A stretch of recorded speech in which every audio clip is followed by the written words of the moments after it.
Hi everyone, welcome to another episode of Potential. Thanks for tuning in today. So today I'm with Detta Darnell, who is, she's going to have to remind me of the name of her website. I think there's quite a few because most of the stuff you sell actually, Detta, you put out on Facebook, I think. But Detta's very creative, incredibly creative, and someone who I really admire her artwork because it's so free and it's so expressive in terms of like our soul and our real heart energy. So I thought if we're going to talk creativity, Detta is the perfect person, and she is over in Kefalonia. Is that right? It is right, yeah. Yeah. So what is the name of your sort of business, your creative business? Right. Well, thank you for inviting me, Carolyn. It's lovely to talk to you again.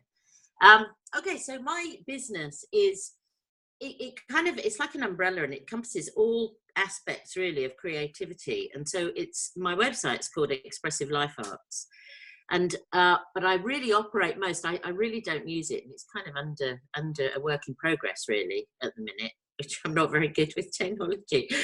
I really use Facebook. I have two that I use all the time. I have Soul Space, which is anything that I find resonating with my soul, and hopefully it will resonate with other people. So it's lots of stuff from other people, and images, words, quotes.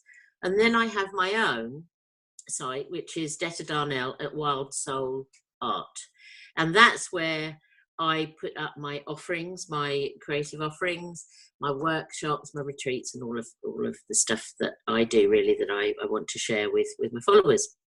And it works very well for me. I don't feel like I'm selling. I feel like I'm sharing, and I do sell, which is very nice to those who it resonates with. And that's kind of what's really important to me. Do you know, that's so key, I think, to switch that way of feeling like you're not selling for a living, you're sharing what you've created, and the energy reaches other people. I never forget, actually, one of my first ever Mind Body Spirit shows in Cambridge, so whenever that was, I'm sure you would have been there, but a lovely photography guy. And I'd never seen photography with healing in it, with healing energy in it. And he had this picture of the steps at Glastonbury at the tour, and with little candles on. And I stood in front of it, and it was like, whoa, I felt this change in me. I felt happy, I felt lighter. And I said to him, is that a bit more than just a photo? And he said, yeah, that one is actually. And anyway, so I bought a print of it, and oh yeah, fantastic. Got it up back in the UK. So I know that you can really, it's when you're creating something. I mean, some of you may not realize that are watching this. I don't know if you've thought of this, but you're really putting your heart into it. And that end person that receives that, it's like getting a text message from someone when they've sent you something they feel, it's like it comes out the phone and you feel it, I do. I actually remember that show. It's where I sold my first piece of artwork to Sherry, and I was terrified, absolutely terrified. Because it's scary, and you're quite right. It's putting your soul out there, but you hope that it's going to resonate with somebody. And I remember it was Tony. The guy's name was Tony, and I also admired. He had some little kind of fridge magnet-y things, and I admired something, and he gave it to me, and I still have that too. So cool. I can't remember his last name, but that's the power. We're talking we've got to be talking about, I don't know, maybe 18 years, something like that. Is it that long? Or 15, or a long time anyway. And we both still remember that guy. Now that's what creating from your soul does, and you can create a business from that. But it's not like it's a way of life rather than a business. And then you have to be quite disciplined and also authentic about the way you market that business. And you have to ask yourself, why am I doing this, and what am I trying to achieve?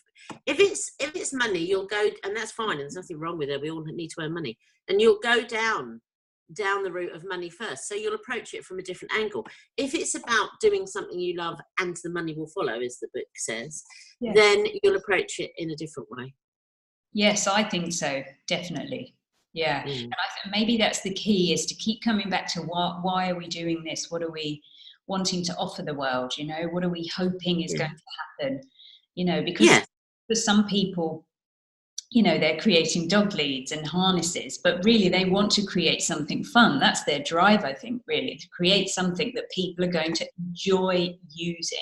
Yeah. Looking at. And how your customer, how you want your customer to feel when they purchase something of yours. That's really, really important. We want them to, and to look at the long-term value of that customer. So they become more than a customer. You know, they become part of your sort of tribe of friends who purchase from you. And I have customers that have bought from me from the start, and I actually treat them a bit more special than I do somebody in passing, because they've stayed with me that long. So I in many businesses, and I've seen it happen over and over, somebody who buys from you all the time, you think, oh, they're all right, they always buy from me. And you forget about, and they need to be nurtured. So, you know, I try and make everyone feel very nurtured, but my long-term customers, I give a bit extra to. It might be sending them a little freebie or a little card, or just to thank them for their business, because I want them to feel that they're valued. Yes. As I value them, you know, and that's the way to kind of build an ethical and an authentic business, I think. Yeah. And so at what point, after you'd sort of found your creative, expressive self and you were sort of making these artworks, what point did you decide you wanted to do workshops and teach other people how to do this kind of thing? Well, I'm always terrified, because every time, even now, I had somebody buy a painting the other day from me, and I said, pay what you feel, and because it was a friend, and she paid me a huge amount of money, and I still get absolutely terrified. I think there was never really a kind of defining moment. Well, there was sort of, I suppose, when I came back from Greece. I moved back for various reasons for a few years, and I kind of looked at, okay, how do I want to spend the next sort of few years of my life, and how do I want to feel, you know, what I'm doing? And I was in a very difficult place. I had very little money, so I had to earn some money. And I took myself off to the lovely Windhorse, I used to be a shop called Evolution in Cambridge. Yes. And yeah, they used to donate 10% of their stuff to the Buddhist boys in Cambridge, and they used to then sell on to anybody who wanted to buy. So I went off to see them, and because I loved all this stuff, and we had a lovely little thing going, so I opened a little stall. But I found on my little stall in Newmarket, I was earning some money, but I actually spent more time talking to people about healing, and holding a little space on my stall for people just to talk and feel nurtured and loved. And that's when I started to play with colour and with paint. And my first paintings, it doesn't come easy to me. Art writing comes easy, but art doesn't come easy to me. And they looked like sort of lots of aliens had landed, their faces. But I kept going, and I took courses, and I found that the words and the colours, it wasn't so much about the look and the perfection. I found that that's what people resonated with, and helping people give themselves permission to play without any attachment to the finished thing. Just really enjoying the whole process. That's when the magic started to happen, and that's when I started to do workshops. And it took me quite a long time, because I was very scared. Again, I'm such a cowardly custard, but I did it, and I made my mistakes, and I honed it a bit, and I got a bit more confident. And as I got a bit more competent in delivering, I got more confident. And then I started to do little retreats and made some howlers. But nonetheless, I carried on, because I kind of knew that's where I was being guided. And so it's taken me a long time to actually earn a living But it's been a good process, because again, it's not ended and it's not finished yet, and I'm still learning and I'm still evolving, and but I'm still touching people, and for me it's about reaching people, resonating with people's hearts, and knowing I make just a little difference somewhere. Gives me a sense of peace. Yes, and then gradually you grow, of course, with what you're creating grows. So in terms of sort of coming up with new ideas and creativity, you touched on it a little bit there about sort of just letting yourself go and just really letting yourself do some creative work in some way. I'm wondering whether, even if we're sort of creating things that we don't feel are art, might be dog biscuits, even, we don't feel they're arty, but maybe we're a bit sort of procrastinating, or we can't come up with ideas, and we would like to have a bit more creative spark about us. What sort of ways would you recommend that? Yeah. I mean, my thing is art, so that's what I say. But creativity is creativity. It doesn't matter whether it's art or gardening or creating things for doggies or cats or whatever it is. It's creativity, and that's the whole thing. And the biggest thing that stops us and keeps us procrastinating or sabotaging ourselves is our inner critic. And I address this in all of my workshops and retreats, because the inner critic is the thing that sits on your shoulder and it yabbers away at you. And sometimes it invites friends to come and have a little inner critic party. And they really, really, really mess with your head. And the voices that you hear and the feelings that you feel are the things that are, you're not good enough, don't be stupid, nobody will buy it, it will be rubbish, then you'll feel silly, you'll end up a bag lady on the streets and have no money and just die an insignificant life. And in a nutshell, we have those kind of horrible feelings. And they tend to come from other people's labels that have been sort of slapped on as we've grown through the years. We've come into this world shiny, bright, and full of possibility, and a lot of the time, but other people's labels are popped on us and they're stuck on fast. And so we remember things, we might not consciously, but subconsciously we have feeling not being good enough, or the imposter syndrome is a big one for women. And so I've done lots and lots of work with the inner critic, and I've no doubt I'll do lots and lots more work with my own inner critic. And I like to remind people about Julia Cameron's way of dealing it. I do a workshop with her every year when she's in England, and she wrote The Artist's Way and lots of other stuff. And basically she said, we never get away from the inner critic. But what we can do is we can acknowledge it, not allow any judgment to pass, observe it, and say, nice, you've shown up, but I'm okay. I have got this. Because our inner critic really deep down wants to keep us in the same place, because it doesn't like change. And sometimes when the inner critic gets really bogey, she tells it in a few choice, colourful words what to do. Which was amazing when I heard that come out of her mouth last year, this 70-plus lady, but had the audience falling off our chairs. But, whatever works for you, I think what I've learned is I used to try and do all sorts of things, and now I accept it's part of me.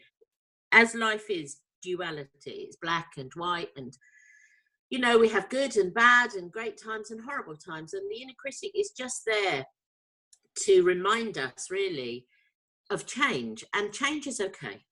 We have to take those risks to push ourselves. And what's the worst that can happen? If it doesn't work, so we try something else.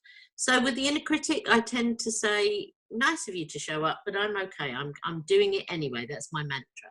And I would suggest everybody find a mantra that works for them. And my mantra is, I'm doing it anyway. And you'll have joy killers and balloon bursters out there who try and say, well, you can't do that, blah, blah, blah, as well as your own inner critic. And my thing is, well, I'm doing it anyway. So, and it works for me because I make my own mistakes. I learn from them. I'm not scared to learn from anything that hasn't worked, because it just gives me an opportunity to make it slightly differently. Mm-hmm. Yes, it's interesting because I actually do teach my Canine Flow students to say thank you to doubt. Yeah. Really, okay, well, thank you for showing up, but I'm going to do this, or I'm going to try this, Yeah. or I recognize what you're saying, but so you kind of give it some. Give it acknowledgement. But yeah, you just make aware of it rather than resisting, because of course whatever you resist tends to persist. So yeah. And I think Elizabeth Gilbert, who wrote Big Magic, it's a fabulous book, and she was the author of Eat, Pray, Love. I use her little thing in all of my stuff, where she writes a note to her. In her case, her inner critic was about creativity. And she wrote a little note to it and said, "Dear creativity, you can come along for the ride, because I know you're always going to be with me, but you're actually going to be sitting in the back seat. And you're never going to be allowed to drive, and you're never going to be allowed to twiddle with the radio. But, I know you're there, but you're in the back seat." Yeah. So the backseat driver. Yeah. Interesting, actually, because creativity, for me, it is about making products. It is about having fun, what we're creating for, people to buy from us, if you like. But it can also be this way of creating the things you want to happen in your life. And that Eat, Pray, Love was part of me, the reason why I'm here. was it? Yeah, I mean, it wasn't that I chose North Cyprus from that, because she doesn't go there, but she wakes up in the morning. I don't know if you've watched this film, or you obviously have, I guess.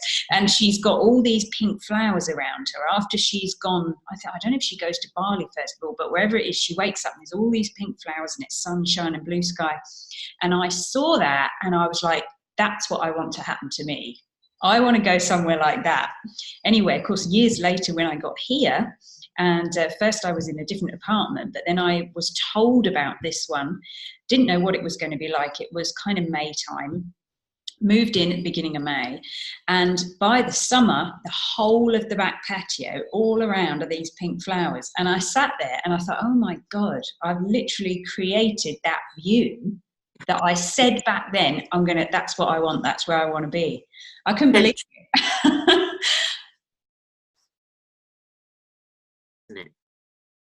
When you make an intention, the universe certainly conspires to help you bring it to fruition, for sure. It's happened to me here too. And I think it's the big thing is getting out of your own way, forgetting about it, making your intention, whether it's on a dream board, a vision board, in a journal, whatever it is, but then moving out of your own way and taking the small steps. So if for instance you want to go and live in a castle in Italy with some divine lover, it's not going to happen, is it, overnight? But you might want to learn Italian, listen to Italian music and learn how to cook Italian. You never know, you might go on holiday, you might meet your lover, you just don't know. Yes, taking a step in the right direction. Yeah, wonderful too. So going back to you sort of creating an income, if you like, from what you're doing and what you're creating, what you're making.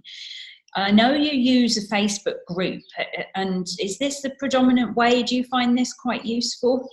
I do, yeah. I do find it useful. Yeah, as I say, I work in tandem with the two, and also with Instagram. And I do use Twitter. I have to say, it doesn't happen with me in Twitter. I don't know why, it just doesn't. But I use it now and again. But Instagram certainly is lovely, and pictures say 1,000 words, so that's really great. As far as making a business, really, yeah, I share my art stuff, and I keep it quite simple. I just say message me. One of my intentions is to start doing something a bit more business-like, and I've had an Etsy shop for a long time. I just haven't uploaded to it, so that's on my agenda, because I think it's quite nice, rather than to constantly put your prices out on Facebook. It's quite nice to show what you're doing and point them then in the direction if they want to know more, and that would be through my Etsy shop, and that's where they can make a purchase if they want. So I think, well, lots of people say, oh, there's thousands on Etsy. For me, it's just a tool for where people can go to. Equally, if your website has a purchasing thing, then maybe use your website. But for me, it's Etsy. It's easier. It's just the uploading, really, and that's what I need to knuckle down and do, and make some time to make that a part of my whole business practice every week is to upload to Etsy and make sure that things are, are all in order there. Yes. Okay. So Etsy's a useful platform, really. Then it's a useful platform for buying, or and some people use oh God, what's it? It's gone out of my head. They have a board, Pinterest Oh, board. Pinterest, yeah, with all of their stuff, and then link that to a website. It's a good way. Yeah. In fact, actually, Katie, who did the potential interview for this series on social media, she mentioned Pinterest and Google are quite good mates. So if you've got something on Pinterest, it comes up in the images section. Say somebody typed in, I don't know, dog lead with hearts on or something, and you'd put a picture on Pinterest, it would come up. I don't know what the situation is with photography in that sense, whether you'd lose some kind of copyright. I don't know. You'd have to. You can watermark your pictures that you put on Pinterest. Oh, right. You can use a little tool to watermark them, and sometimes I do when I remember, and then sometimes I forget. And I actually have lost. People have asked to buy a print, and then there are some unscrupulous people about. So you do have to be a little bit careful. So I would watermark images, really, if you can get into the habit of doing that. Yeah, it is interesting because years ago, now I'm really talking like 15 years ago, I had a friend of mine draw a dog on a cushion meditating for me, literally just freehand, just created it for me because I was using it for something, and I've kept it. And because I've had it on my website at various times, and or maybe even I put it on Facebook on a poster, I'm not sure, but I've now seen it. When you Google dog meditating images, you sometimes see it come up with like different colours, but it's essentially the same. And I thought, well, that's been somehow shifted about, But I mean, it happens, doesn't it? And because of the, the speed of everything, and you can't keep tabs on it all the time, which is a good idea, really, if you have got images that are your work, that there is copywriting, and then there is just a small thing would be to watermark them if you're sharing them. Yeah, I think watermarks, I should imagine there must be software that does that for watermarks. There are. I can't think off the top of my head which, but I use I think maybe I use PicMonkey or Canva. You can that will add a little thing that and they ask you every time, do you want a watermark? So I use Canva, and I use Over, and I use PicMonkey to make my images, and I know they do offer the option to add a watermark. But there is software. There are apps as well that you can just put all your pictures through if you want to. It takes a little bit of time, but it's worth it if that's what you're trying to get out to market. Yeah.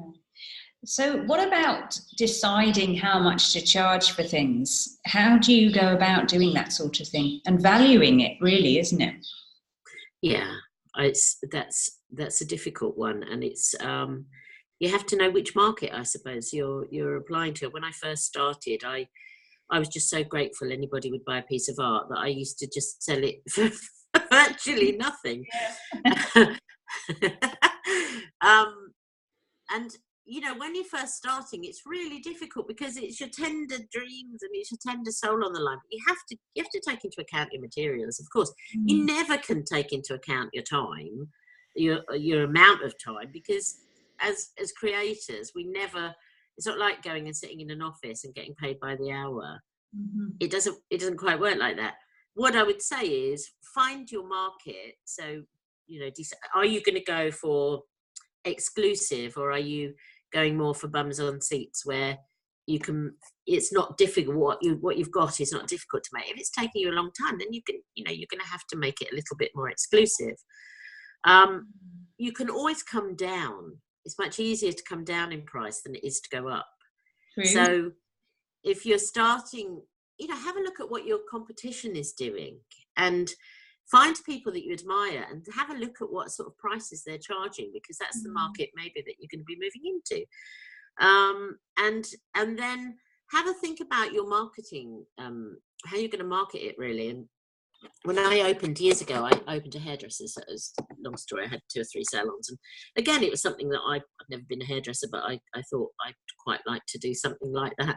So I opened some salons, and in my marketing, one of the things I did was I got everybody names and addresses I got of people, because that was so important. And to create a little database. And what I did was I made sure that I sent everybody a birthday card with a time-sensitive offer on it. So there was a card on the front and a time-sensitive offer on the back. And that worked very, very well. Or asking people to help you build your business works very well. When you ask people, they really help you. And you give them something for doing that. The friend who they recommend and to you. But keeping yourself really in your customer's mind, and with something that is time sensitive, and also that is not too expensive, but they're not going to get the chance to get it again. That gives you a bit of breathing space to think about, okay, where are you going with your business, and what do you want to sort of charge? But I wouldn't. If you've got something that you've worked on well, and it doesn't matter if it's just one thing and you've done it to the very best that you can do it, then you have to charge accordingly. Yeah. And so I would look at your market, and then, as I say, you can always come down. You can always do an offer. You can always do a sale. But I'd have it around the area that you'd like to charge. And then as you become more confident, you can then up your prices. Yes, I mean, there must be an element of confidence in this as well, in terms of valuing and pricing. Yeah, it's some people, I've seen some people go in wildly, especially in the art sort of world. They'll just go in wildly and then wonder why they're not getting the sales. And then equally, we can start off really, really small and get despondent about not making a living. So finding the middle ground while you cut your teeth, if you like. And if you're already established and you want to move it up, then possibly bring in 2 or 3 exclusive products that you can charge a higher price. Yes, I think that's interesting, having the different levels as well, so that people can then choose which one sort of test the market, really. Yeah. Yes. And one thing I have noticed a lot is there can be like this surge of creativity and this surge of even making an event or organising an event or a workshop like you do.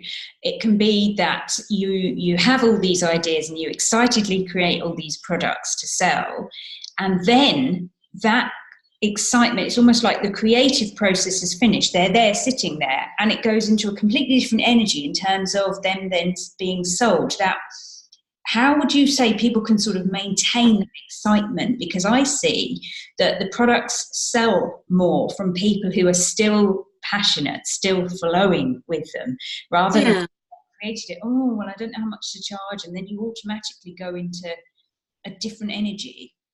You do. That's really, really true, and it's quite addictive, the creative process, because I just love creating. I absolutely love it. But I'm not silly enough to think that I can just do that forever. I have to go and sell it. So the creative process is a strange one as well, because it does go high. It does. You do have these bursts, and then it ebbs. It's a bit like you go into a coffee pot when it percolates. It's an old-fashioned coffee pot. It just percolates for a while, and I think you need that. You need that percolation time where you think, okay, now how am I going to sell these products? And that brings on a different energy, and the different energy really is brought on because that's, in a way, well, certainly for me anyway, that's kind of the scary energy. Then it's like, oh, what if nobody likes them? What's that going to say about me? And what does that? Some people are frightened of success, and some people are frightened of failure. More people, surprisingly, are frightened of success as well, because it asks, who do I have to become? And am I feeling good enough? So I don't think you can maintain that heightened creativity, that feeling all the time, but I think you can embrace the thing of, okay, I've done my creation and now it's time to share that with the world. And if you make it not about you, And I have a little sign up. I put a sign up years ago when I used to get very stressed about it all. And I used to just look at it, and it says, "This is not about me." And so it's about who is waiting for what I've created. So finding somewhere that's easy. I cut my teeth on lots of markets and lots of mind, body, spirit fairs, and lots of cold winter mornings where I'm like, what am I doing? But what it did was allow me to talk with people and see what they wanted, see what they liked about my products, and also sell.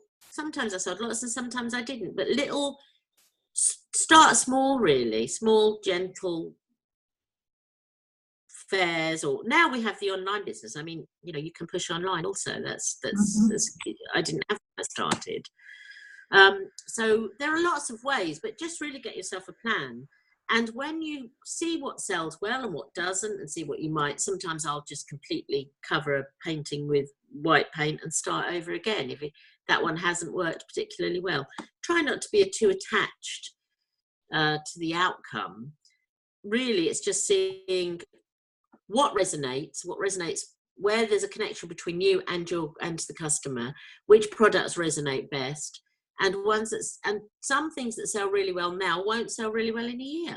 But selling them gives you the opportunity to make a few more of those, and maybe try something a little different as well. Yeah, so there's an element of being flexible, isn't there? Yeah, very, very, yeah. Really letting that intuition come through is what might be the new thing to create. Yeah, not being too attached to if it doesn't sell, it doesn't define you. Your products don't define you. The creativity defines you as a creator of whatever. Having a creative kind of life I think it's about looking at, okay, what do I want to create in my life and in my business, and finding a way and finding a practice, making creativity a practice, an everyday part of life. Yes. Rather than something you do now and again, or is just a business.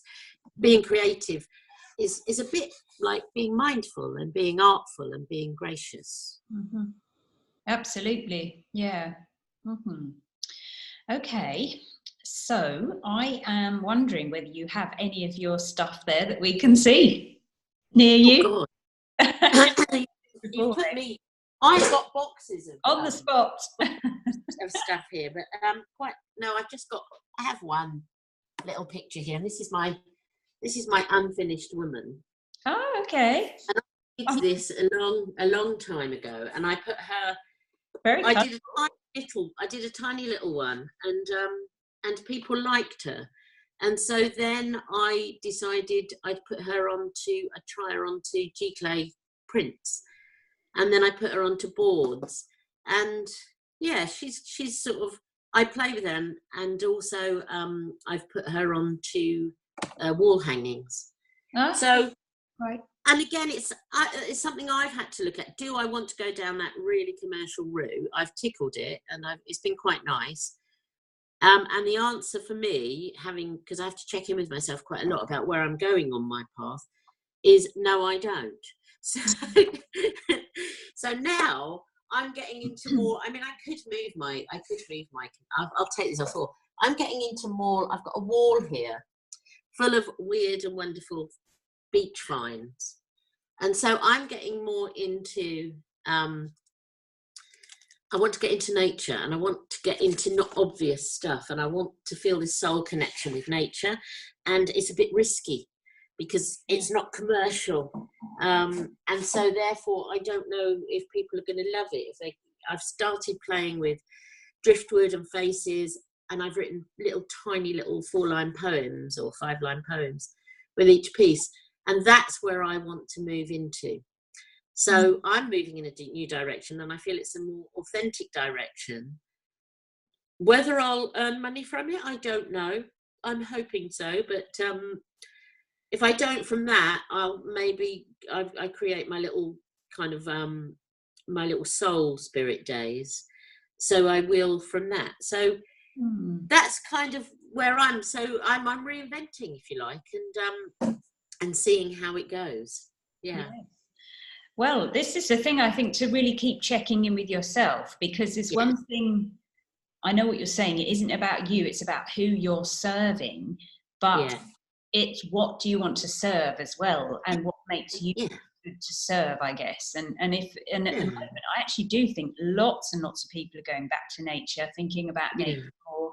You know, we've kind of really got general collective fed upness of, you know, being in the middle of the corporate world and being stressed and all that kind of thing. So I think nature's the way to go. Actually, I think you probably do really well. Well, I think all of us, we're getting, you know, time seems to be moving very fast in this busy world.